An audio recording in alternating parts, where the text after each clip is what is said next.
Hey, welcome. Hi, Oh, how are you doing? I'm great. I'm so glad to be here, Natasha. Yes, happy to finally interview you. I know you have such a amazing journey and all the advocacy work that you do, and then being a therapist in this world, you change Yeah, a lot of lives. So I love that about you. So, as you know, we are the One Self podcast, and we explore tips on wellness, personal growth, authentic connections to empower intentional living and help grow your brand, life, and your business. So, I want to know about you, and specifically your profession and how you got here. yeah, that's such a great question. Becoming a therapist for me came out of happenstance. It was not something that I planned. And part of that journey was that I followed a lot of shoulds and a lot of expectations in the context of my career, was pre-med, changed to cognitive science, went into the research field. And meanwhile, I was volunteering a lot the whole time from the age of 14. There was Oh, a wow. part of me that was so driven by being connected to people. And I started in an assisted living facility, Ronald McDonald House. The YWCA is a sexual assault response team member.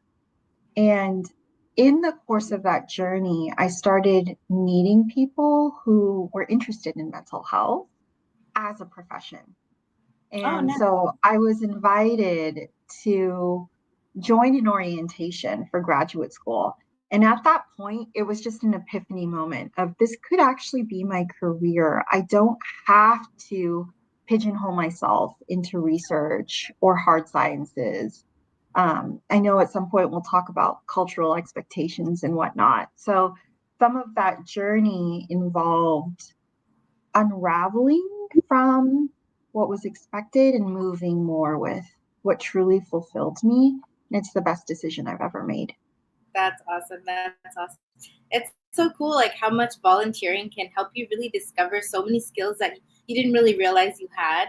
Because even for me, I've been really involved with different nonprofits throughout my lifetime, and I started young too, just like you in high school. And it's a journey. And who would have thought that now we both would be advocating for different health things in our community? It's so amazing. And the thing about volunteering, if we ask ourselves, what's leading me to do this, to give my time freely, we're getting something out of it that's fulfilling. Of And I think course. that tells us a lot about ourselves. Hmm. Hmm. Yes, yes, of course, of Yeah. course. So, in that case, what really did inspire you to pursue this career in mental health? Yeah. So when I was involved in research, there was still an element of showing up for people and facilitating change, but it didn't feel as direct as I wanted to. I'm really, really driven by direct connection, just like you are, us talking face to face, right? Yes, yes. Really making space for the emotional experience. Hmm. So that was part of it. And some of it also stems from my own journey Of in course. mental health, right? Having a therapist and really feeling into this process of relational healing with another person holding witness, supporting me, and really mirroring back to me the things that I wasn't necessarily looking at within myself.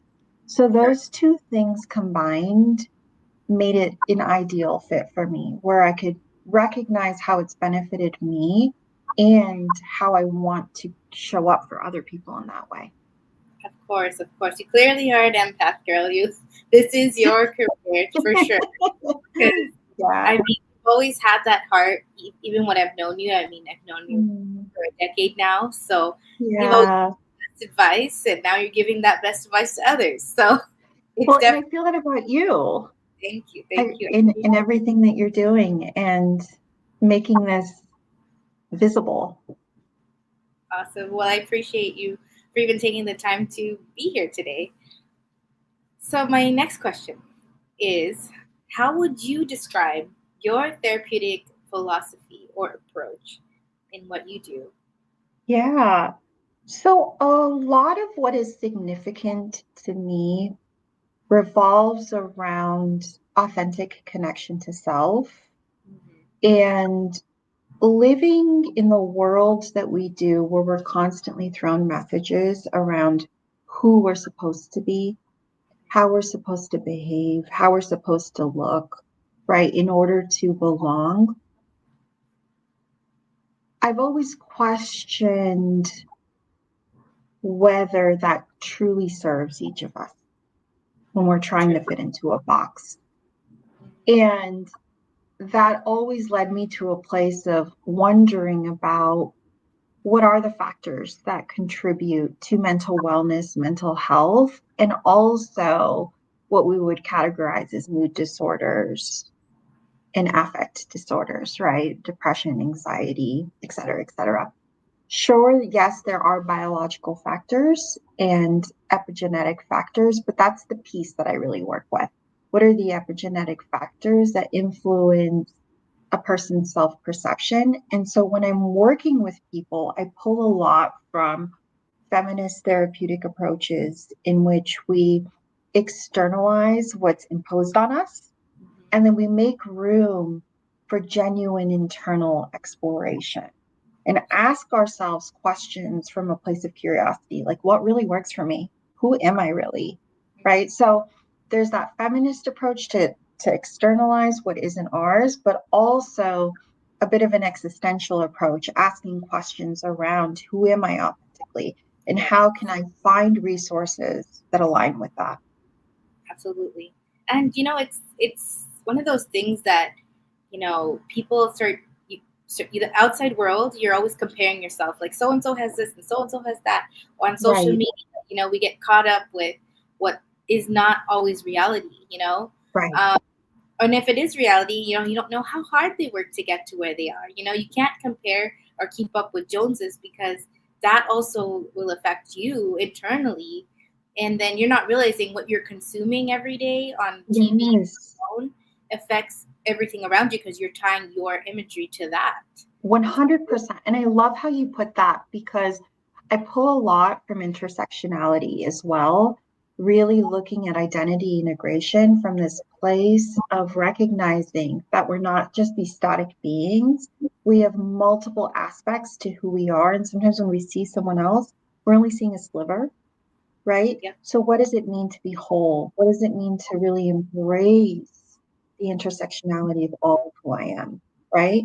The context of gender, race, Yep.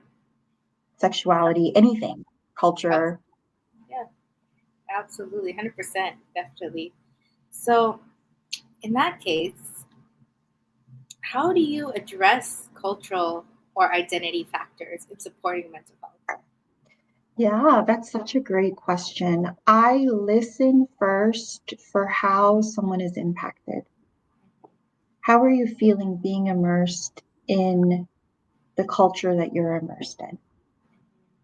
Now let's make space for separating out your experience from what's outside of you.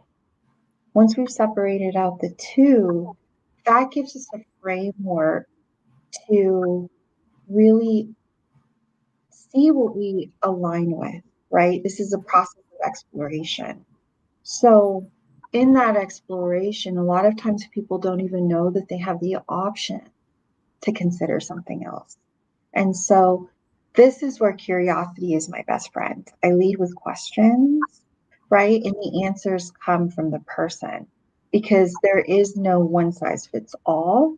We're all a unique thumbprint of multiple factors. So how we address this is going to vary from person to person. Of course, of course. And then, also, even with therapy, you can't compare your journey with somebody else. Right, Well, exactly. might take a little bit longer to get to that.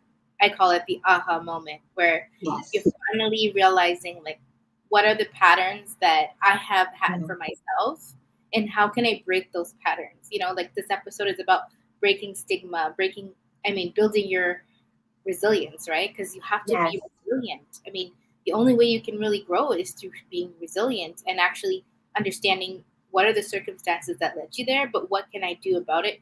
Not look to the past, look at now. And we Yeah. forget to live in the now. Yeah. You said so many wise things there in the context of patterns, right? That is something that I look for. What are the patterns and ways, the shoulds, right? What are the shoulds that are imposed on us? Identifying those patterns so we can tease them apart from how we've internalized them. Yes, The yes. second piece of what you said, I think, is so important in terms of really looking at it's escaping me. I have ADHD. Um, what was the second piece that you said? Building your resilience. And Building resilience. yes, Huge, huge. And I want to name a lot of us think resilience is just something that we're inherently born with. I want to reinforce that there are factors that contribute to resilience, and then there are oh yeah, factors that take away from it. And so part of what I try to look at is what's going to build that for a person: connection, support systems, um, correct. validation on multiple levels, support of their nervous system, Hmm. etc. Definitely.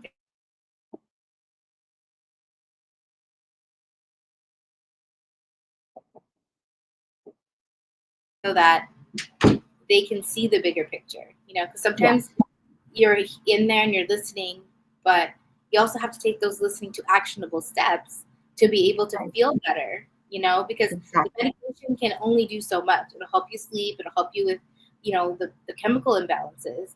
Yes, But that's why I think it's so important if you are on that journey and you do need help medically. It's not an ashamed thing. It's a good thing that you're getting the help, because I think we exactly. have a stigma in this community, in the world, about mental health. And I think if more people paid attention to those feelings and didn't internalize as much, they would do a lot better in their daily lives. Well, that's where I really appreciate you in this podcast because I think a huge factor that causes people to internalize is lack of support and this overemphasis on hyper individualism, right? But if we're able Correct. to really lean into what it means to be interdependent, not codependent, which would be the opposite of hyperdependent, but interdependent, where there's an honoring and a holding of both the individual and the collective, right? That's when we start to go into territory of genuine, like repair. Correct. Yeah, Absolutely. Absolutely. 100%. 100%. yeah. So that gets into this question about what are some misconceptions about therapy that you aim to challenge or change? Okay. Oh, I love this question. Such a great question. So, the therapeutic field itself has some preconceptions, right? It does have some favoritism towards verbal processing, right? Uh, and the way that it's structured in the context of individual therapy, it happens siloed in a room, either with one person, therapist client, or therapist clients, if there's a family that we're working with. So I want to challenge some of those misconceptions related to that the structure that it's been built upon, that the Correct. therapeutic field is now changing. It's becoming more and more relational. We're It is. starting to integrate more and more awareness around different identities, right? And different lived experiences. If we go back to Freud, right? There was a central focus on the Eurocentric patriarchal perspective. And over time, that's generally changed, right? So that's one misconception. Um, I had a professor say to me at one point that if you're sitting here in this chair pursuing this degree, that means somewhere along the line, someone showed you the power of relationship to facilitate change. And I think that's becoming more and more deeply embedded into the field as we're starting to see um, more voices, discuss intersectionality, discuss cultural frameworks.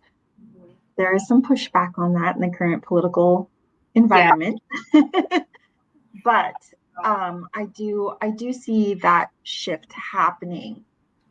Other misconceptions, I mentioned talk therapy is something that's really common. I am starting to recognize that the mind body connection is becoming more understood. I wouldn't say understood, but at least acknowledged within the field as we start to talk more about the nervous system and how it runs through the entirety of our body. Our brain doesn't control everything just up here, right? So there is that mind body piece. You discussed medication, chemical balance, and also how do we, through behaviors, through thoughts, through frameworks, through movement, start to release what our nervous system is held on to, right? The power of co-regulation as well, doing that with another human being. So misconceptions would have to be around it's relational, it's not an isolated experience. The client is the expert, not the therapist, because you are the one with the lived experience. And for me, therapy is not just about what's happening in that room. It's also about all the systems that influence a person coming into that room. So that's where a lot of my advocacy comes in. Definitely. And also, I feel like when you go through therapy at a younger age and you go to therapy at an older age, it's a whole different experience because you have now grown up and become wiser, or maybe you're reading books, maybe you're connecting with a person that teaches you something. Because I feel like everything in life is a journey and you learn every single day. And it can be the littlest thing, but to some people, those are big things, you know? So I think that we have Oh, listen actively also, because sometimes you could be with your partner talking but they're not hearing you. I mean, they hear the words but they're not processing that moment or what you're trying to convey, and also how you say it, your tone of voice, all of that makes a huge difference, I think, yeah, to resolve yes, conflicts or anything, whether it's in work or in your personal life. yeah, I agree with that. And that has everything to do with like honoring each other's internal experience. And Correct. really, the hearing is the understanding of each other's internal worlds. Hmm. Hmm. Absolutely. So my next question is, how do you maintain boundaries with Mhm. when you're sharing, mental content online? Oh, yeah.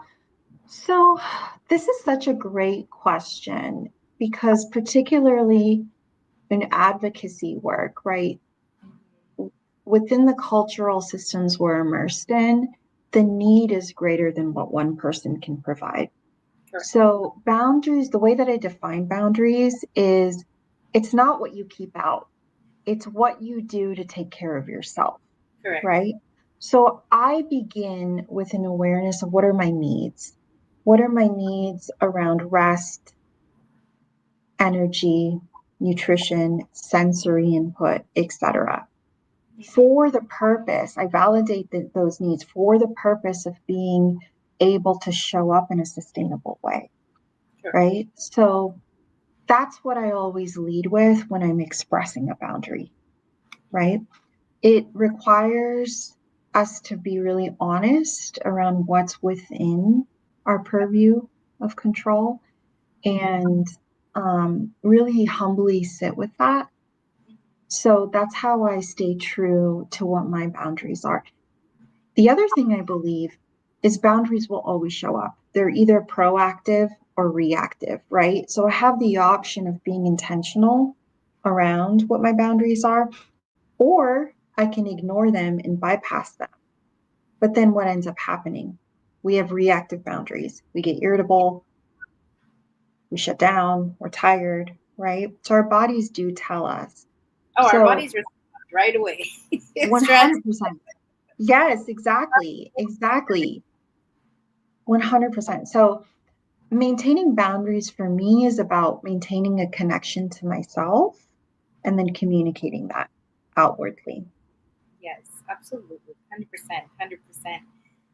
My next question, I think this is a really important one. Yeah. What practices help you protect your own mental health since you are in this profession? You hear people's, negativity, or maybe it's not negativity. Maybe it's somebody that's trying to work on their own, fears Yeah. or something like that. Yeah. Like how do you work through what you hear and not bring it home to you? Yeah, that's such a beautiful question. I look at it through multiple angles, right? How am I impacted physically? How is my nervous system feeling, right? Checking in with my body, checking in with my mind. Um, there are 7 types of fatigue and rest that I have learned about. A lot of times people really only think about like physical rest, but True. there's physical, emotional, mental, creative, spiritual, sensory, right? So a number of different types of fatigue and rest. So I really explore how am I feeling socially in the context of social fatigue, sensory fatigue, mental fatigue, emotional fatigue. Then from that place, I really look at what do I need right now? Do I Correct. need a nap? Or do I need to like sit in nature, right? Do I need community? Do I need relational holding? Because that's what I've been offering today, right? So getting really curious about the nuances around what I need. And the things that personally help me, community, feeling understood, um, taking care of my body. Yes, 100%. Yes. Yeah, my sister always tells me, like, if she's like, you're spiraling, you're thinking too fast, or you're worrying too much. Yes. She'll be like, have you touched grass today? I'm like, Yes. no, I have not. So then the minute I step outside my four walls, my office or my house, Yeah.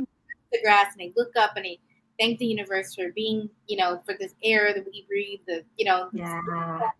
I mean, sometimes we have to start like getting out of our head because you can We get do. so in the zone, like when you're working on stuff Mhm. and you don't realize like how much time has passed by and you're like, wait, I sat for this long. I didn't even have water. Like I'm not honoring myself or my body or my, physical needs right now, you know? You saying that reminded me, and I'll show it on camera. I always have things accessible to Oh, me. I have one too, but this is matcha. Oh, I love matcha. Having those things accessible, right, to the best of our ability, carrying water with myself, having little snacks for myself, taking little moments of pause, even if it's only a 1 minute pause of let me breathe and exhale, or let me stretch, or let me move, or let me look at somebody and have like a 1 minute conversation, right? So those things I think are essential. Yes, that's so true. That is so true because I know for myself when I take that time, and even if I put a 5 minute meditation on in the morning, Yeah. or even in midday, if I feel like I'm go go go, and I just take that 5 minutes to listen to a favorite song, or even just like listen to like just plain music and closing my Yes. eyes, you realize like wow, like I really have been just going, and this moment of breathing, and there's all these guided meditations now on YouTube that you can watch, or even just listen to the music and just that feeling. Exactly. And then my brother-in-law, he gave me a hand pan, and it's so much fun just listening to playing that little drum, like the steel Yeah. drum, and Yes. it's cool and it's so calming.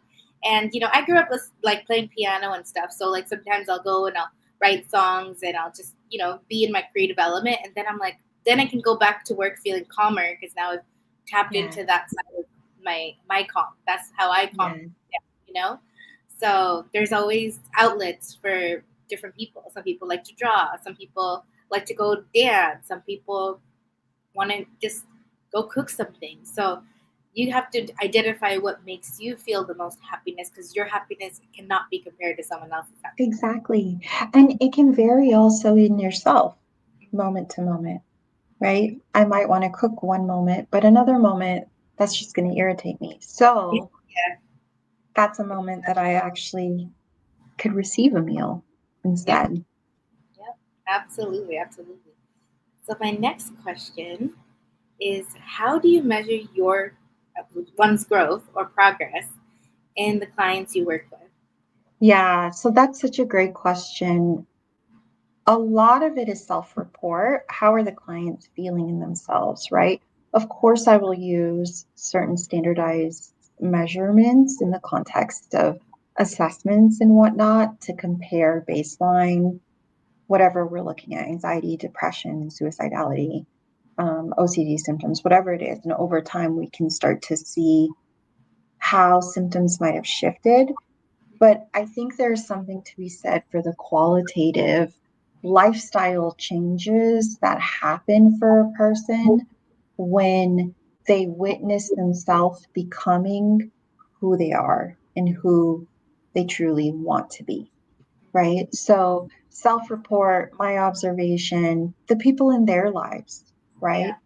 The people that are truly aligned with them, are they seeing shifts that are translating to whatever the goal is: increased self worth, increased access to joy, um, increased energy, whatever it might be. Yeah. So the first piece of it is identifying what's the goal. correct. Go ahead. Yeah. Sorry, cut you off. Also, like even if you're working, because I know you are a marriage and family therapist, so Yeah.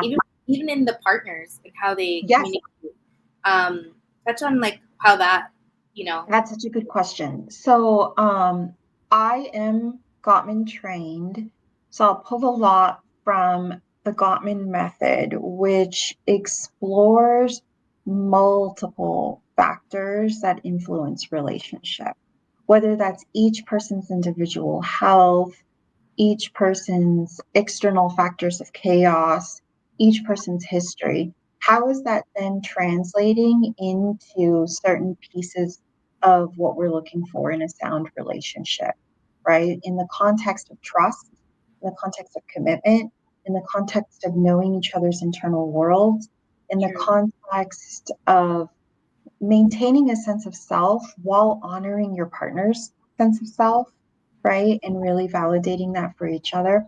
I also look at conflict cycles and what are your styles of conflict? How can we shift out of conflict into dialogue, right? And mutual needs being met enough. There's no such thing as needs being met perfectly, but are they met enough so that you each are feeling that sense of connection both to yourself and each other, right? correct. So Yeah, um, absolutely. I, I often lead with the Gottman assessment and we'll kind of measure progress over time, but clients themselves will report we're not arguing as much, or we're able to move through argument in a way that leads to mutual needs being met. Yes, absolutely.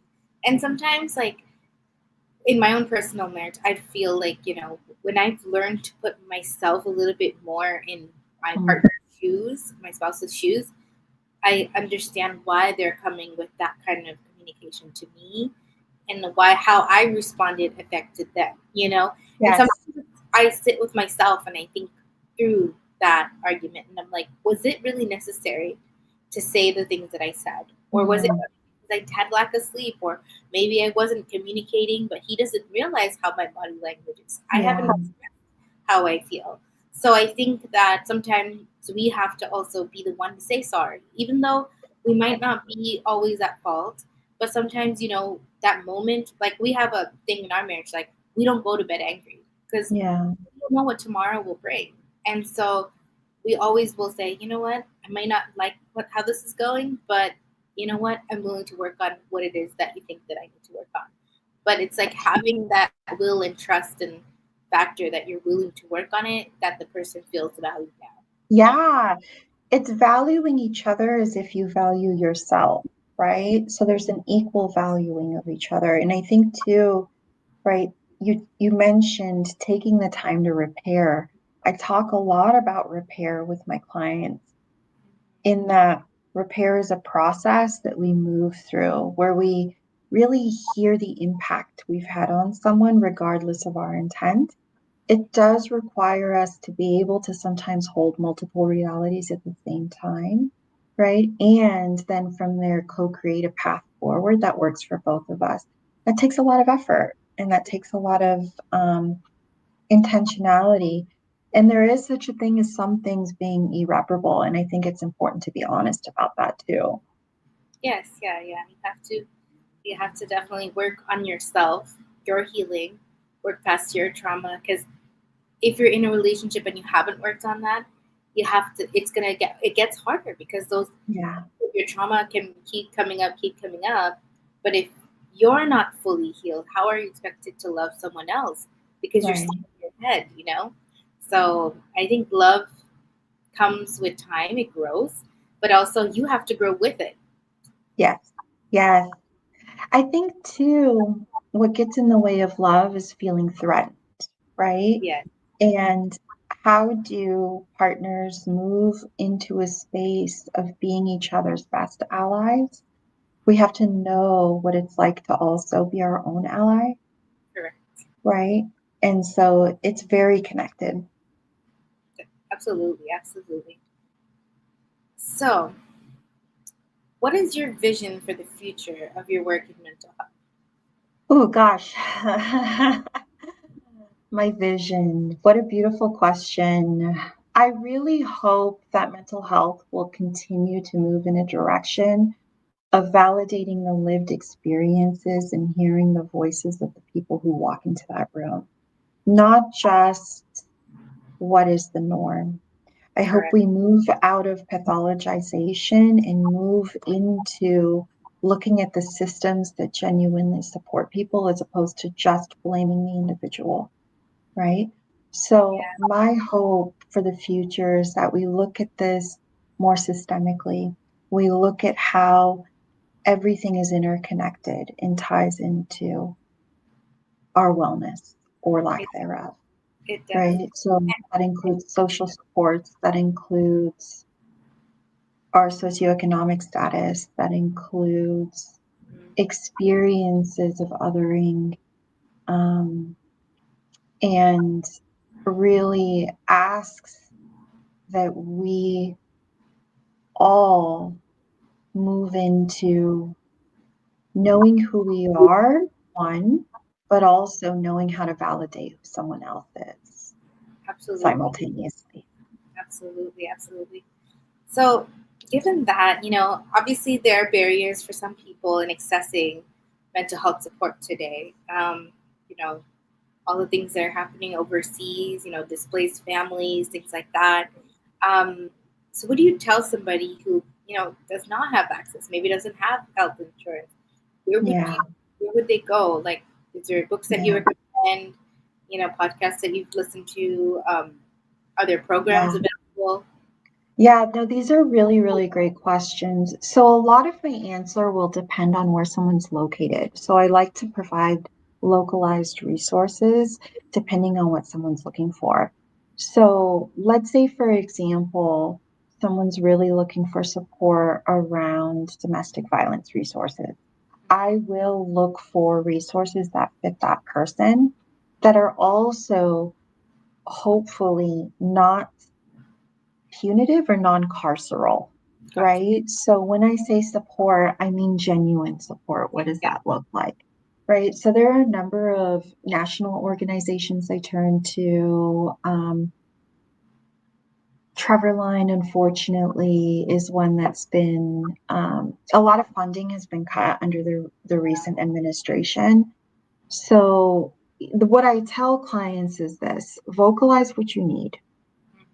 If you don't know what you need, explore, like, where do you want to be? What's your end goal, right? Tell someone you trust.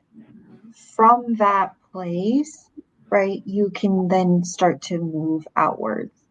I Correct. do have a list of some resources that I can share. It's on my auto reply for my email. Oh, And awesome. yeah, I'll share some of those. I will refer folks to the National Mental Health Hotline Hmm. crisis text line. You text home to 741-741. SAMHSA's helpline, the Trevor Lifeline, and the Trevor Project. You can do chats, live Oh, chats with them. And then wow. as far as individual resources, state to state, that I like to work with people one on one.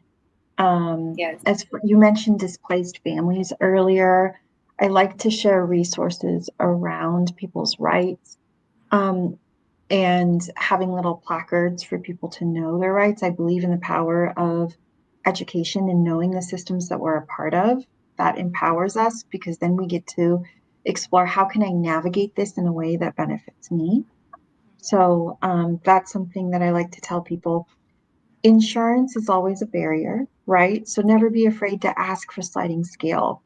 A therapist that cares about accessibility will provide that option. They'll discuss super bills with you if they don't take insurance and you do have insurance, right? So there's always ways. There's There's always always, ways. Yeah. yeah. Also support groups too. Like if you go Support on groups. meetups, you or even Facebook Yes, groups, individuals exactly.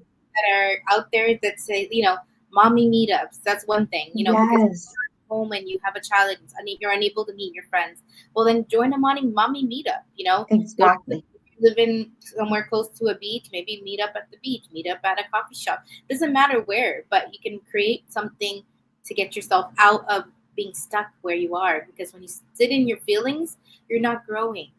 You're not moving, right? There's two things that I really believe are inherent to the world and the universe. Movement.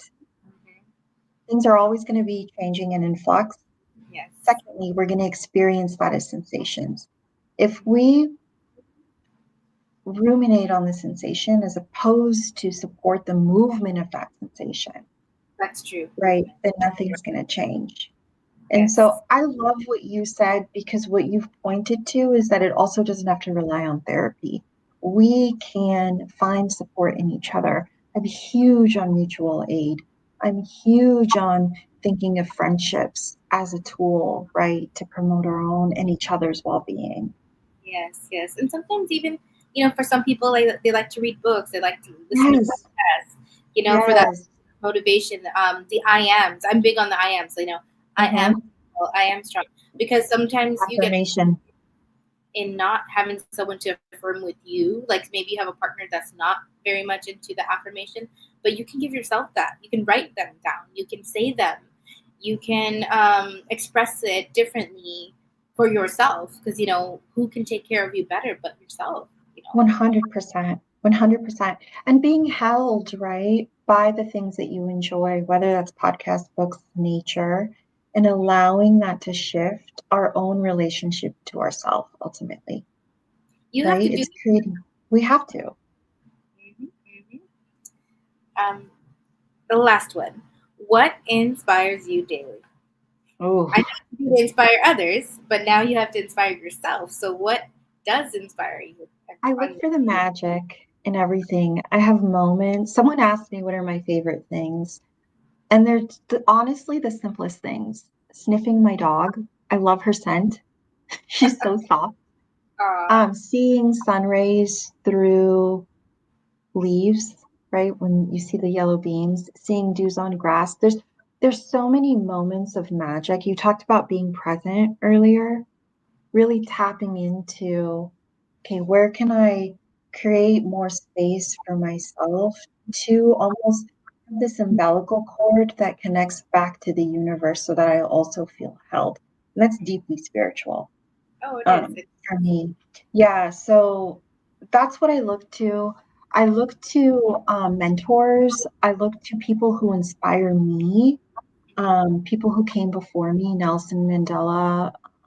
I have my own mentor that I work with every That's week. awesome. I have my own therapist. People in my life, I turn to them, right? When I'm needing to be held. What else inspires me? There's something to be said for, I notice the more space I make for like looking at my own pain without ruminating on it, the more capacity I have for joy. Oh my gosh, 100%, 100%. Yeah, Absolutely. yeah. I love that. I totally love that. That's great that you have so many things that inspire you, because you are an inspiration to your clients and Thank also to you. people watching today. So, I really appreciate you taking the time. So if anyone wants to connect with her, you can follow her on her Facebook page, Anjana Kosa. And also, if you want to watch the replay, you could go to At One Self Consulting on YouTube and Facebook, and you can see the replay and connect also with her. So Awesome. I'd like to leave my audience with this quote. You got to take one step today that your future self will thank you for. Signing off. Thank you so much, and I look forward to doing more of these. It was such an inspiration to hear your story, and I know you're going to change so many lives moving forward. So, hope you have a wonderful rest of your day, my friend. Thank you. Thank You're you so welcome. much. Bye.